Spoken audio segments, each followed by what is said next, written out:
کہتا تھا آرڈر کر دیا فلانی چیز کا، آرڈر کر دیا فلانی چیز کا، آرڈر کر دیا فلانی چیز کا، کیا بنا؟ آرڈر کر دیا تھا، جنرل رومیل بنا ہوا تھا نا وہ تو اب کیا صورتحال ہے وہاں پہ، اندر اس کو کیا مسائل ہے اور ادھر ٹرمپ کو کیا مسائل ہے؟ دیکھیے اب جو انور نے بات کی ہے اس میں چاروں موضوعات پہ اکٹھے کر دیتے ہیں اس کو۔ اچھا اب اگر نو کانفیڈنس موو کرنی ہے، پارٹی کے اندر بھی ہے انتشار، یہ ذہن میں رکھیں، پارٹی کے اندر ریاض پیر زادہ کی تقریر کو ذہن میں رکھیں۔ کل میں نے اس کا حوالہ دیا، اسی لیے حوالہ دیا تھا، ریاض پیر زادہ صاحب کے اندر اتنی بٹرنس اور اتنا اظہار شدت کے ساتھ اس بات کی علامت ہے کہ وہ سمجھتے ہیں کہ حکومت کمزور پوزیشن میں ہے۔ ایک پہلو یہ بھی ہے، ہو سکتا ہے جو کچھ انہوں نے کہا اس میں صداقت کا ایلیمنٹ بھی۔ مولانا فضل الرحمان کا یوں کرونا کے دور میں متحرک ہونا، اختر مینگل کا اتنا سخت سٹینڈ لے لینا، شاید حکومت بھی دیگر معاملات کے اندر اچھا جی جیسکم کا آپ غور کیجئے، یہ دو بہت حیران کن واقعات ہیں کہ جیسکم کا عمران فاروق کے قاتلوں کو سزا ہوئی تو جیسکم کو کیا پرابلم ہوا؟ اب مجھے یہ بتائیے ہارون صاحب، چلے یہ تو سارے معاملات ہے کہ بھارت ڈسٹربنس کریٹ کر رہا ہے اس وقت ملک کے اندر بھی، کشمیر کے اندر بھی پرابلمز ہیں، میں ان پہ ون بائی ون گفتگو کروں گی، مگر یہ جو حالیہ دہشت گردی کی لہر ہے اس کو کنٹرول کیسے کیا جائے؟ ہر روز تو ایک واقعہ ہو رہا ہے یہاں پہ۔ نہیں، کنٹرول تو آپ نے دہشت گردی کے اس عظیم الشان طوفان کو کر لیا جس کے بارے میں یعنی یہ عمران خان جیسے آدمی کی ہمت ٹوٹ گئی تھی اور کہتا تھا طالبان کا دفتر بنانے کی اجازت دی جائے، اور جو کہتے تھے یہ ہو ہی نہیں سکتا، ایک ہفتے میں 5 بڑے دھماکے ہوتے تھے، 60,000 70,000 ہمارے اب ہر روز ایک اور واقعہ ہو رہا ہے۔ نہیں، اس طرح کا واقعہ نہیں ہو رہا۔ ایک منٹ دھماکے ہوتے تھے، ہر دھماکے میں 60-70 معصوم شہری شہید ہوتے تھے ہر ہفتے، 3 سے 5۔ اس کو آپ نے کنٹرول کر لیا، یہ تو انٹیلیجنس کو بہتر بنائیں۔ آپ نے اس بلوچستان قبائلی پٹی کو، آپ نے سوات کو آپ نے آزاد کرایا ٹیررسٹوں سے، قبائلی علاقے۔ تو اب بھی آپ کو لڑنا ہوگا، آپ ڈھیلے پڑ گئے، آپ کی انٹیلیجنس ایجنسیاں ڈھیلی پڑ گئی، ڈھیلی پڑ گئی، آپ اور چیزوں میں پڑ گئے۔ کون اور چیزوں کی بات کرے؟ وہ فیصلہ کرنے والے جو پرائرٹی ہے۔ آپ جنگ میں ریلیکس کہتے ہیں، انڈیا آپ کا ملک کو ختم کرنا چاہتا ہے اور وہ معذور رکھنا چاہتا ہے، امریکہ یہاں اپنے گھوڑے پالتا ہے۔ کتنے لوگ ہیں بڑے بڑے، کتنے لوگ ہیں جن کے بچے بیرون ملک پڑھتے ہیں، کتنے افسر ہیں جن کے پاس دوہری شہریت ہے، کتنے جاگیردار ہیں جن کے امریکہ سے تعلقات ہیں۔ ہارون صاحب یہ کہیں کتنے افسر جن کے پاس نہیں ہے؟ اس ملک کے ہر سیاستدان کے پاس یہ ان کے بچے امریکہ میں کیسے پڑھتے ہیں، وہاں پڑھتے ہیں۔ اور کتنے لوگ ہیں جو انڈیا میں آج بھی عمران خان کی حکومت میں ایسے لوگ شامل ہیں جو انڈیا اس طرح شاپنگ کرنے کے لیے جاتے تھے جیسے میں یہاں سے گجران والے چلے۔ ٹھیک ہے، میں بریک کی طرف جانی، چھوٹی سی بریک سے واپس آ کے میں یہیں سے آگے بڑھوں گی اور الائنس کی بات کریں گے کہ کون کون سی پارٹیاں اس وقت مشکل کریٹ کر سکتی ہیں، اور خاص طور پر ان کے اتحادیوں کے حوالے سے عمران خان صاحب کی، اس کے ساتھ ساتھ امریکی صدر کی گفتگو ہوگی اور بھارت سے متعلق بھی کچھ مزید گفتگو ہوگی۔ ہمارے ساتھ رہیے۔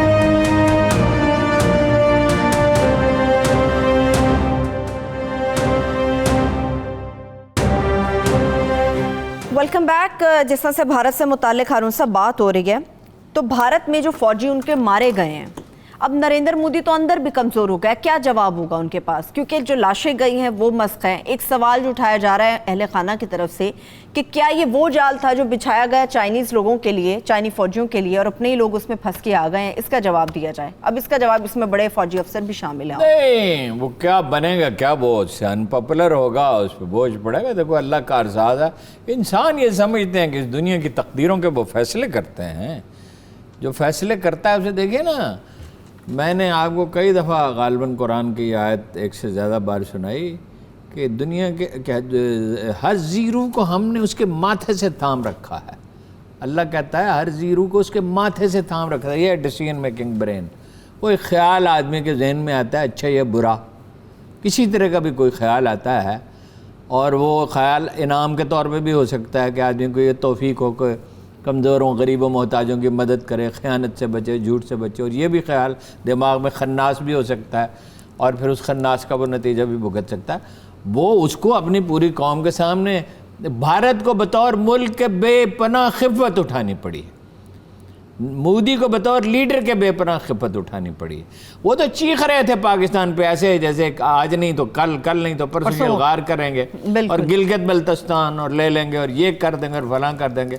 تو آج وہ کہاں کھڑے ہیں؟ اس کو ذلت اٹھانی ہوگی. اور الٹیمیٹ انالیسز میں دیکھیے, ہمارے اندر ہزار خرابیاں, ہم منقسم ہیں, ایک دوسرے سے لڑتے رہتے ہیں, اقتدار کی جنگیں ہیں, لوٹ مار کرنے والے سیاستدان ہیں, اور بھی بہت سی خامیاں ہیں قوم میں کئی طرح کی. لیکن ایک کام نہیں کر سکتا انڈیا, اس ملک کو فتح کر لے.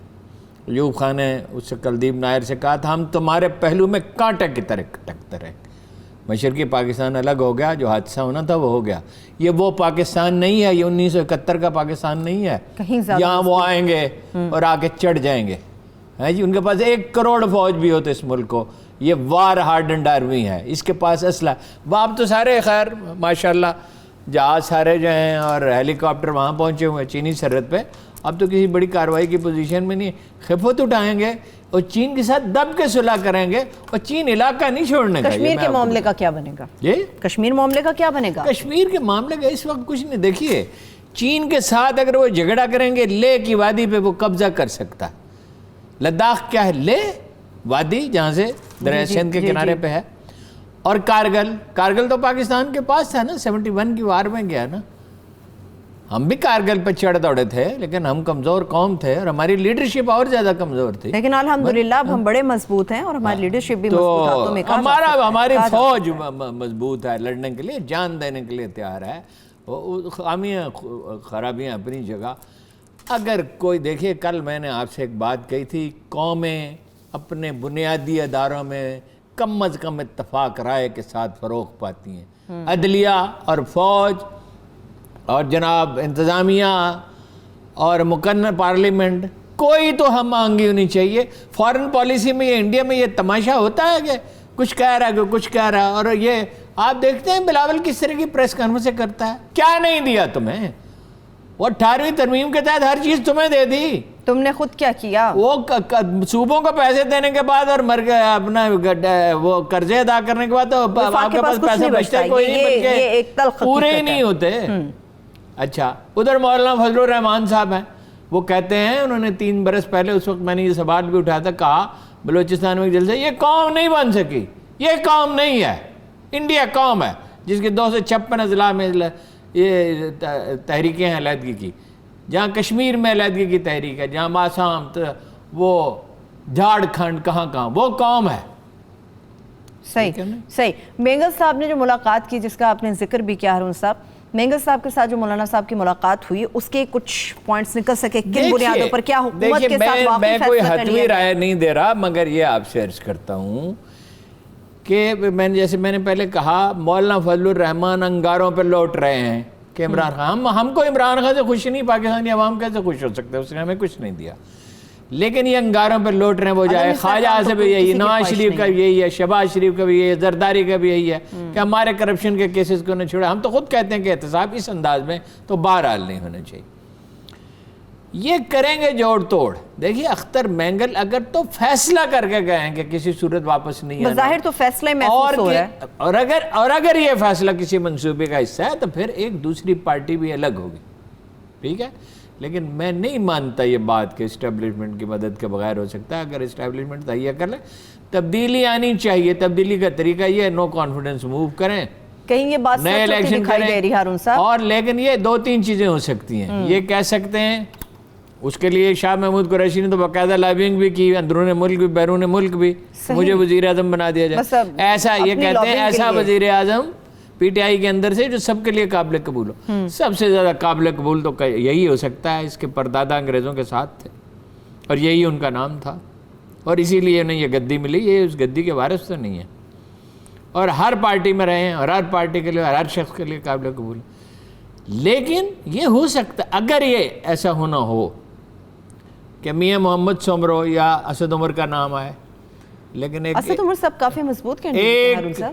ایک بات یاد رکھ, Imran Khan can be an incompetent prime minister, a weak prime minister, لیکن وہ ایک بڑا مضبوط اپوزیشن لیڈر. یہ آسان نہیں ہوگا اس سے نمٹنا. لیکن کیا ہارون صاحب جو کل آپ نے اشارہ دیا تھا کہ ایک چیز یہ بھی زور پکڑی کہ عمران خان صاحب سے استعفے کی مستعفی ہونے کی باتیں کی جا رہی, تو یہ مطالبہ تقویت تو نہیں پکڑ جائے گا ان تمام تر معاملات کے بعد؟ نہیں, استعفے کا یہ کہتے ہیں نا, استعفے کا مطالبہ کرنے سے کیا ہوتا ہے, وہ تو دیکھے نا, اسٹیبلشمنٹ اگر کرنا چاہے تو دوسری بات ہے, اس کی اپنی ریپر. ویسے ایک عجیب و غریب چیز اور بھی ہو سکتی ہے کہ وہ اسمبلی توڑ دے ایسی صورتحال میں. خدشات موجود ہیں بھائی, سیاسی عدم استحکام ہے, اس میں کسی طرح بھی کی کوئی چیز ہو سکتی ہے. اور میں دہراتا ہوں, بار بار اس بات کو دہرانا چاہیے, کوئی خدا کا خوف کرو. یہ ملک ہے, اس کو انڈیا سے تھریٹ ہے, امریکہ سازشیں کر رہا ہے, برطانیہ کر رہا ہے, کوئی خدا کا خوف کرو. یہ جو ریاست کے مختلف ادارے ہیں یہ مل کر بیٹھے ہیں. ہم تو خوش نہیں ہیں عمران خان سے, مگر اس طرح اکاڑ پچاڑ کریں گے. آپ نے ہم سے کہا ایوب خان چلا جائے گا یہ ملک ٹھیک ہو جائے گا. آپ نے ہم سے کہا یا خان کی تو خیر بات ہی چھوڑ دینا, بھٹو چلا جائے گا یہ ملک ٹھیک ہو جائے گا, ضیاء الحق چلا جائے گا یہ ملک ٹھیک ہو جائے گا, پھر بے نظیر چلی جائے گی ٹھیک ہو جائے گا, پھر نواز شریف کے جانے سے ٹھیک, پھر کہا مشرف کے جانے سے ٹھیک. تو کیا ٹھیک ہوا؟ او بھائی, ایک سسٹم چاہیے ہوتا ہے. ملک کس چیز پہ چلتا ہے؟ نہیں, یہ ٹھیک کرنے کے لیے ملک ایک نظام عدل پہ چلتا ہے. کراچی میں رونا کیا ہے؟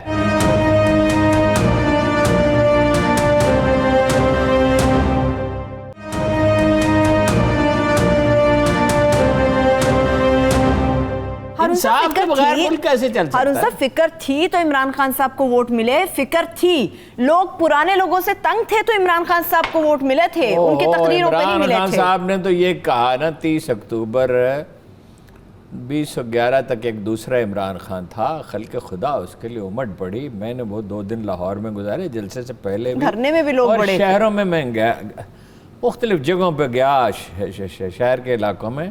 وہ لوگ جو کبھی سیاسی جلسوں میں گئے ہی نہیں تھے وہ گئے. عمران خان صاحب کے جلسے میں آئے, ان کو پھر سمجھایا گیا کہ نہیں یہ پرانے سیاسی خاندان, ان کو لے کے آؤ. اور یہی تو ہمارا خون چوسنے, یہی 50s میں یہی کھیل کھیلتے تھے. جب ایوب خان کا مارشل لا لگایا تھا وجہ کیا تھی؟ یہی تو کھیل کھیل رہے تھے. صحیح.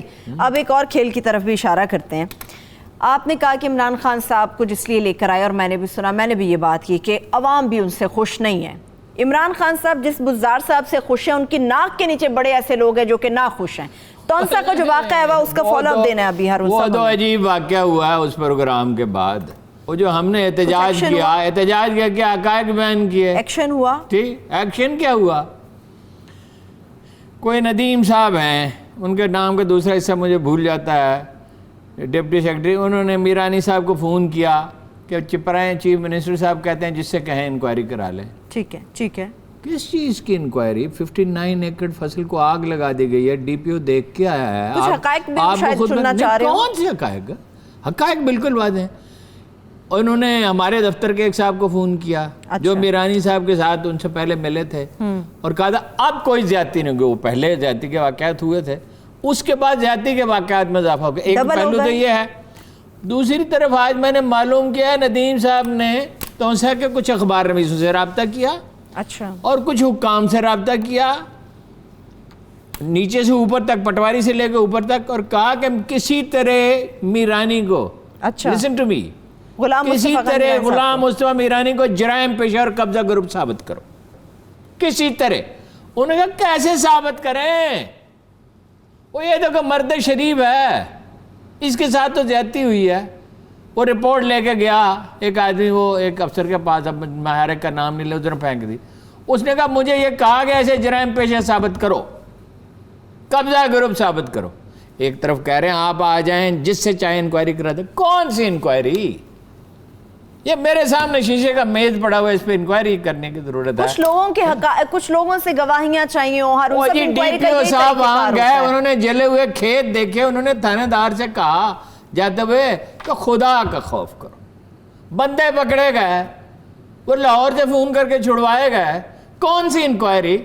میں تو کہتا ہوں عمران خان صاحب کہیں ایک جھلک کہیں مجھے نظر آیا, اور میں اسے کہوں عمران خان خدا کا خوف کرو. قریبی جھلک سے اچھا آپ یہاں بیٹھ کے بات کر رہے ہیں, اللہ کو کیا جواب دو گے؟ یہ اس کو وزیر اعلیٰ بنایا یار، جس کی تحصیل میں یہ ہو رہا ہے، روز قبضے،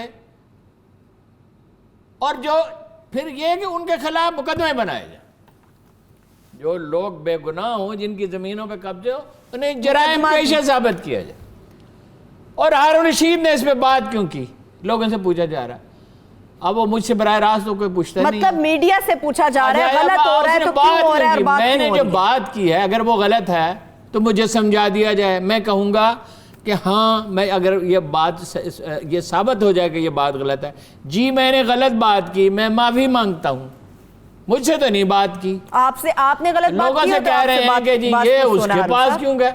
انہوں نے کہا بھائی وہ کسی کی بات مانتا ہے یا کسی کے کہنے پہ کرتا ہے، اس نے اپنے طور پہ، اگر آپ نے غلط بات کی ہوتی ہارون صاحب تو انکوائری کے حوالے سے کیوں میران صاحب کو یہ آپشن دیا جاتا کہ آپ جس سے چاہیں آپ کروا افسوس ہے بزدار صاحب آپ پہ، بے حد افسوس ہے، اور آپ کو پتہ نہیں، اور عمران خان صاحب بے حد افسوس ہے، اور ان لوگوں کو بالکل اندازہ نہیں ہے کہ اس دنیا کا کوئی آقا و مالک ہے، وہ فیصلے صادر کرتا ہے، اس طرح نہیں ہوتا۔ اقتدار کی کرسی کا نشہ ایسا ہوتا ہے ہارون صاحب، سب ذہن سے غائب ہو جاتا ہے۔ مجھے بتائیے آپ کی ذاتی حیثیت میں کوئی میرانی صاحب سے بات چیت ہوئی اس بارے میں، اب وہ کیا چاہ رہے ہیں یا کیا معاملات ہیں؟ میرانی صاحب بیچارے گھبرائے ہوئے ہیں، وہ ایک سادہ سا شریف سا آدمی، بالکل سمپلسٹ جو آدمی اس دنیا میں ہوتا ہے، انتہائی جو اپنا کام کاج کرتا ہے، کسی کے ساتھ زیادتی نہیں کرتا۔ میں نے آپ سے کہا اسم با مسمہ ہے، غلام مصطفیٰ ان کا نام ہے، مصطفیٰ کا غلام کو جیسے سادہ سمپل سا ہونا چاہیے، نہیں فرشتہ نہیں میں کہہ رہا ان کو، تو وہ ہیں، وہ تو اتنے سادہ لو آدمی ہیں کہ جب بزدار صاحب وزیر اعلیٰ بنے تو وہ لکھتے رہے کہ جی ان سے بڑی امیدیں وابستہ ہیں، پسماندہ علاقہ کے آدمی ہیں، اور یہ ہیں، اور امید ہے غریبوں کا بھلا کریں، یہ غریبوں کے حال ہزار سے واقف۔ اچھا، انکوائری کا آپشن دے رہے ہیں تو میرانی صاحب کی طرف سے کوئی ایف آئی آر درج کروائی گئی ہارون صاحب؟ وہ صاحب حقائق حکومت کو معلوم ہے۔ میں آپ کو ایک بنیادی بات بتائیے، ایک طرف ان سے کہہ رہے ہیں انکوائری کرائیں، دوسری طرف وہاں میسج پہ میسج جا رہا ہے کسی طرح اس کو جرائم پیشہ اور قبضہ گروپ ثابت کریں۔ چلیے دیکھتے ہیں اس پہ عمران خان صاحب اور خاص طور پر عثمان بزدار صاحب کیا ایکشن لیتے ہیں۔ عمران خان صاحب نے کرنا اور کیا سب کچھ بزدار تو کریں گے، تونسا کے حوالے سے بزدار صاحب اللہ کے دل کرے میں، گا، ساؤتھ پنجاب کے حوالے سے بڑا نرم گوشہ ہے عثمان بزدار صاحب کے دل میں۔ آپ بے دل کا ایک فارسی کا شعر ہے، مجھے اس کا اب شعر تو بھول گیا، فارسی کا شعر ظاہر ہے اب یاد کہاں رہتا ہے، کہ مظلوم کی آہ جب آسمان تک جاتی ہے تو اس کا استقبال کیا جاتا ہے، اس پہ فیصلہ صادر ہوتا ہے، فیصلہ وہاں سے صادر ہوگا۔ جب نواب کالا باغ نے جماعت اسلامی کے ایک جلسے میں، جس کی صدارت مولانا مودودی کر رہے تھے، چھوٹی جگہ موچی دروازے کے پاس کھلی جگہ پہ، جن پہ آپ کو 1000 اعتراضات ان کی سیاست پہ ہو سکتے ہیں، وہ مرد شریف تھے، وہ کوئی خدا نخواستہ کوئی پسند یا کسی طرح کے وہ تو نہیں تھے۔ ان کے جلسے میں گولی چلائی گئی اور ایک کارکن کو ان کو شہید کر دیا گیا، تو انہوں نے ایک فکرہ کہا تھا۔ ایک تو وہ بزدل آدمی نہیں تھے بالکل، یہ آج کے سیاستدانوں کی طرح تھوڑی تھے، لیڈروں کی طرح۔ آج کے سیاستدان تو مسئلہ کا شکار ہو جب وہ کھڑے ہوئے تو وہ سیاست پہ، میں پھر کہتا ہوں کہ مجھے تو ان کی سیاست کا جو آؤٹ کم ہوا کوئی اچھا تو نہیں ہوا، ہم دیکھ ہی رہے ہیں۔ تو ایک تو جب وہ کھڑے ہوئے تو لوگوں نے کہا بیٹھ جائیں، آپ بیٹھ جائیں، انہوں نے کہا میں بیٹھ گیا تو کھڑا کون رہے گا؟ ایک تو یہ انہوں نے کہا جو اس وقت انہیں کہنا چاہیے، ایک لیڈر کے شان شان تھا۔ دوسرا انہوں نے ایک فکرہ کہا، میں نے یہ مقدمہ اللہ کی بارگاہ میں دائر کر دیا ہے۔ اور آپ کو پتہ کیا ہوا تھا؟ نواب کالا باغ کو اس کے بیٹے نے قتل کیا۔ چلیے میں ہارون صاحب اس کے ساتھ ہی بریک کی طرف بڑھ رہی ہوں۔ ایک بریک سے واپس آئیں گے تو امریکی صدر ڈونلڈ ٹرمپ کے حوالے سے بات کریں گے کہ ان کو کتنی مشکلات کا سامنا مزید ابھی کرنا پڑے گا۔ ایک چھوٹی سی بریک ہمارے ساتھ رہیے۔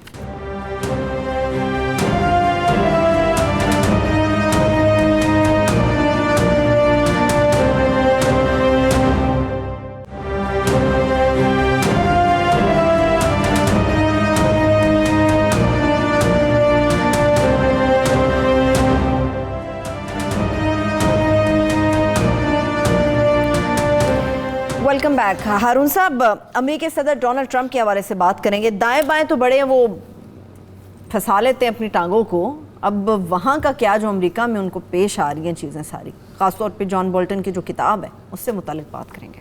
The room where it happened. وہ کمرہ جہاں یہ سب ہوا, جہاں یہ واقعہ پیش ہے. اور ان کی بھتیجی جو کتاب لکھ رہی ہیں, جی جی بالکل, اس کا کیا نام ہے؟ میں اس کا نام آپ کے ساتھ شیئر کرتی ہوں ہارون صاحب.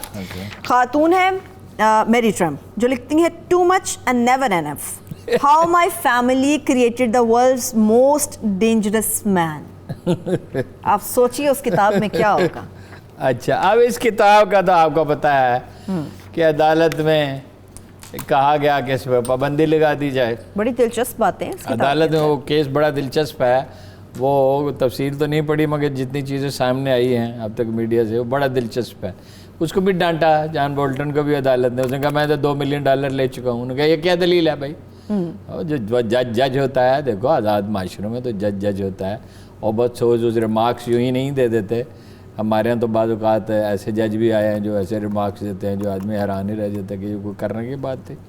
اچھا, بعض ججز سے تو ہم درخواستیں کرتے رہے ٹیلی ویژن پہ, اور خدا را اپنے وقار کا خیال رکھیں, اس طرح کی کیا باتیں کریں. اچھا, لیکن بہرحال عدالت نے کہا کہ لاکھوں کاپیاں تو اس کی مارکیٹ میں جا چکی, اب پابندی لگانے سے کیا حاصل ہے؟ مقدمہ ہو سکتا ہے.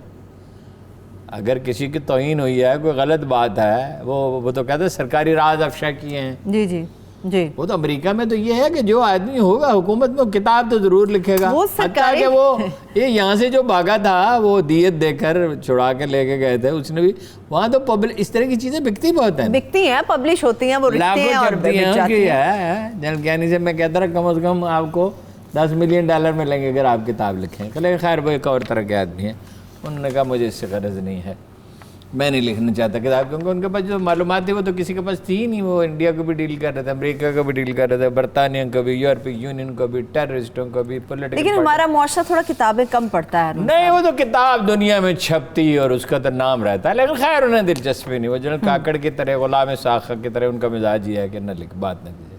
خیر, اب وہ دیکھیے نا, صرف ایک مسئلہ نہیں ہے. ایک مسئلہ تو یہ ہے نا کہ اس نے گوروں کے تعصب کو جگایا اور حکومت حاصل کر لی, امریکہ کا وقار مجروح کیا اور بہت بری طرح مجروح کیا. وہ نظر بھی آ رہا ہے کہ وہاں پہ اس نے فارن آفس سے مشورہ کیے بغیر جا کے وہ کوریا گیا, کوریا کے وہ ڈکٹیٹر سے ملا. اس نے CIA کے افسروں کو کہا یوز لیس آفیسرس. وہ ہے بھائی CIA کے افسر ہیں, آپ کو ان میں سے کسی میں کوئی خامی یا کمی ہو سکتی ہے, یوز لیس آفیسر. اس نے 2 ٹاپ جنرلز کو اپنے سٹاف میں لے کے آیا, جنرل میٹس اور دوسرے کا کیلی کیا نام تھا, کو سٹاف صدر بنایا, ایک کو وزیر دفاع بنایا, اور دونوں کو نکالا. جو دنیا بدل رہی ہے تو اس میں امریکہ آج بھی چین سے کئی گنا بڑی طاقت ہے. دیکھیں نا, جا کے جو چاند پہ اترے, جو کیا وضاحت کرنے کی کیا ضرورت ہے, کتنی بڑی طاقت ہے. تو سعودی عرب کے بارے میں کیا کہا, 1 ہفتے سے زیادہ کوئی اپنے حلیفوں کے بارے میں کہتا ہے ہمارے بغیر حکومت نہیں کر سکتے. ایران کے بارے میں کیا ایٹیچیوڈ اختیار کیا, معاہدہ کیا ہوا توڑ دیا. چین کو کتنا لائٹلی لیا, اور اب اس کا نتیجہ کیا ہے, اس میں بات کروں گی آپ سے. اچھا, کرونا پہ کیا کیا, اور اب کیا اگر وہ جلسہ کرنے جا رہے ہیں, نزلہ زکام ہے. اب وہ جو نسل پروان چڑھی ہے نا, دیکھیے ایک عالمگیر جنگ کے 2nd ورلڈ وار کے بعد امریکہ میں ایک نسل پروان چڑھی. وہ صورتحال ایسی تھی معاشرے کی, جو امریکن ڈریم جسے کہا جاتا ہے نا, وہ صورتحال ایسی تھی کہ ایک آدمی ہے, اس نے گریجویشن کیا, اس کو نوکری مل گئی, اس کی شادی ہو گئی, اس نے جناب کچھ اپنا نقد ادائیگی کر کے قسطوں پہ گھر لے لیا, کار خرید لی, گھر کی ضروریات پوری ہونے لگی, اس نے آسودگی میں بسر کی. اب اس کے بعد ایک نسل آئی ہے 1980 کے بعد. وہ کیپٹلزم میں جو ہوتا ہے فائنلی سرمایہ چند ہاتھوں میں جمع ہو جاتا ہے. اب جو آدمی ہے, اب بول تو ڈھنگ کی نوکری مشکل, نوکری مل جائے تو صورتحال یہ ہے کہ اس سے اخراجات پورے نہیں ہوتے. بیوی بھی نوکری کرے, بیوی بھی نوکری کرے گی تو بچوں کا کیا ہوگا, بچوں کو سنبھالنا ہوتا ہے. ہاں جی, کہ ہمہ وقت وہ نوکری, امریکہ میں نوکری پاکستان کی طرح نوکری نہیں ہے. سویرے میں دیکھتا تھا, میں نیٹن جاتا تھا, میں تو گھومنے پھرنے جاتا تھا, بڑی سخت ہے وہ سویرے اٹھے, کافی کے پیالے پی, بھاگے, ٹرین پہ بیٹھے, 1 گھنٹہ جانے کا, 10 گھنٹے کی ڈیوٹی, 1 گھنٹہ واپسی کا. یعنی اتنا دباؤ, اگر میاں بیوی 12 گھنٹے گھر سے باہر رہیں گے تو بچے کیا, اولاد کا کیا. اب ان میں غصہ بھرا ہوا ہے، اب ان کی آمدنیاں کم ہو گئیں پریکٹیکل ٹرمز میں. اب یہ کالوں کا واقعہ ہو گیا، جی جی ٹھیک ہے، اس پہ اس نے غیر ذمہ داری کا مظاہرہ کیا. واقعہ تو پہلے بھی ہوتے تھے، اگرچہ یہ بہت دردناک تھا. ایک آدمی کا گردن جو ہے گھٹنے کے نیچے دبی ہوئی ہے اور وہ رو رہا ہے کہ میں سانس نہیں لے سکتا، میں سانس نہیں لے سکتا. وہ اپنی ماں کو ہلاکت ہو جاتی ہے، لیکن وہ ظاہر ہے اس پہ غصہ پہلا. اب اس میں جو ہے نا لوگ جو گھروں سے نہیں نکلے تھے، دس از ویری انٹرسٹنگ فینامنا جو امریکی میڈیا پوائنٹ آؤٹ کر رہا ہے. عمران خان کے لیے وہ گھروں سے نکلے تھے، یہ تو کسی نتیجے پہ نہ پہنچا سکا چیزوں کو. وہ لوگ جو گھروں سے نہیں نکلے تھے ووٹ ڈالنے کے لیے، شاید وہ اس دفعہ نکلے، شاید وہ بھی نکلے. وہ لوگ جنہوں نے ووٹ دیے تھے، دل توڑا اس نے اپنے طرز عمل سے، امریکہ کی تحقیر کر کے اور نقصان پہنچا کر. ایک دفعہ اگرچہ قانون کو اپلفٹ کیا، ان میں سے بعض لوگ اسے ووٹ نہیں دے. کالے تو ظاہر ہے، اسپینش تو ظاہر ہے، غیر ملکی تو ظاہر ہے. مسلمانوں کے بارے میں جو اس نے کہا، مسلمان ملکوں کے لوگ یہاں نہیں آ سکتے. تو اب یہ جو کتاب ہے، دیکھیں یہ اللہ کے کام ہے. تجزیے میں ہمارے ایک بزرگ تھے، فوت ہو گئے، اللہ تعالیٰ ان کی مغفرت کرے. وہ کہتے تھے، وہ اخبار نویسو، اللہ کے بندو تمہارے تجزیوں میں اور تو سبھی کچھ ہوتا ہے، وہ اللہ کا نام نہیں، اللہ کا نام نہیں، اللہ کے قوانین مراد یہ ہے. ٹھیک ہے، یہاں یہ واز کے لیے تو نہیں ہوتا پروگرام، مگر وہ دیکھ رہا ہے جس نے انسانوں کو پیدا کیا ہے اور جس کی مرضی کے بغیر پتہ بھی نہیں ہلتا، وہ اس کی بھی اور مودی کی بھی بہت رسوائی کا وقت پہنچا. ہم اگر ہوش کے ناخن لے اور یہ بچگانہ لڑائیاں بند کریں اور چیزوں کو کسی سلیقے سے کریں، ایک منیمم اتفاق رائے ضروری ہوتا ہے. صحیح، بالکل ٹھیک ہے، بالکل. اور دیکھیے مجھے ایسا لگتا ہے، ایک دو باتیں ان کا پروگرام سے تعلق نہیں، مجھے ایک تو لگتا ہے یہ حفیظ شیخ اور باقر تو گئے، کیونکہ کچھ جو بجٹ انہوں نے بنایا اور جو سچویشن پیدا کی ہے. اور ایک مجھے لگتا ہے کچھ اس طرح کی اطلاعات بھی ملے ہیں کہ اب بھی آر کی تشکیل نو ہوگی. آپ تو کہتے ہیں اور آسانی سے نہیں، دوبارہ سے کھڑا کرنا ہوگا. میں تو کہتے ہیں اس کو ختم کرو.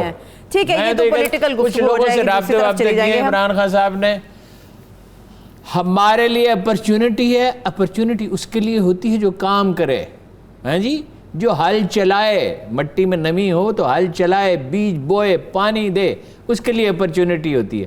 ہمارے لیے تو قدرت نے کتنے مواقع پیدا کر دیے. ہندوستان میں خلفشار، امریکہ میں خلفشار، ایران سے بہتری، افغانستان میں مواقع پیدا ہو گئے، مگر کچھ کریں بھی. صحیح، بالکل. یہ اس طرف گفتگو چلی جائے گی، اس پہ مزید بات کریں گے ہارون صاحب. لیکن ابھی بات کرتے ہیں امریکہ کے حوالے سے. جان بولٹن صاحب کی کتاب کے جو بڑے بنیادی نکات ہیں وہ میں نے پڑھے ہیں. اس پہ وہ بڑی دلچسپ حقائق لکھتے ہیں ٹرمپ کے بارے میں. کہتے ہیں کہ ایک تو وائٹ ہاؤس کا جو ماحول ہوتا ہے جب کوئی اجلاس بلانا ہوتا ہے تو وہ اجلاس کا ماحول نہیں ایسا ہوتا ہے کہ کھانے کی میز پہ ایک شدید جھگڑا ہوگا، اور ویسا ماحول ہوتا ہے. چائنا کے ساتھ جو دشمنی، میں ہمیشہ سوچتی تھی کہ ٹرمپ کی اس حد تک چائنا سے دشمنی کیا صرف ایک نقطے کی وجہ سے. بلکہ ہارون صاحب وہ لکھتے ہیں جان بولٹن کہ دوبارہ سے منتخب ہونے کے لیے چائنا کی مدد درکار تھی ٹرمپ صاحب کو. G20 کا جو اجلاس ہوا وہاں پہ انہوں نے کوشش کی کہ چائنا ان کی مدد کرے. اب چائنا پہ شہری ان کو ووٹ دیں. بالکل. اور اب پھر سے انہوں نے کہا ہے کہ جو کرونا پھیلا وہ چائنا سے پھیلا، کیونکہ چائنا نے اس چیز سے انکار کیا. جو جیلوں کی تعمیر چائنا کے اندر ہو رہی تھی اس کو انہوں نے پرسو کیا اور کہا کہ بڑا اچھا کام ہو رہا ہے، کیونکہ دنیا میں تنقید ہو رہی تھی چائنا پہ. اب یہ چائنا پر اس لیے چڑھ دوڑے ہیں کیونکہ ان کو حمایت نہیں حاصل ہو پا رہی چائنا کی. اب دوبارہ منتخب ہونے میں سخت مشکلات ہے. وہ ایک واقعہ تو یہ بھی لکھا ہے اس نے کہ پومپیو نے ایک چٹ پہ مجھے میٹنگ کے دوران لکھ کے بھیجا. جان بولٹن کہتا ہے کہ what a stupid man he is, what a foolish man he is, یا what a stupid کا یا foolish کا. تو وہ دیکھو قوموں کی جب تقدیر، اللہ کے رسول نے فرمایا کہ عمراء جو ہیں یعنی لیڈرز جو ہیں وہ بگاڑ دیے جاتے ہیں. یہ بھی فرمایا کہ جیسے لوگ ہوتے ہیں ویسی ہی ان کی قیادت ہوتی ہے. صحیح. اب مجھے بتائیے ہارون صاحب کہ ہوگا کیا؟ الیکشن کا وقت قریب ہے، ظاہر ہے الیکشن کا وقت قریب ہے، ظاہر ہے اس پہ دباؤ آئے گا. دیکھو جو بائیڈن کے پہلے بھی جو سروے آئے ہیں اس میں چانسز بڑھ رہے ہیں.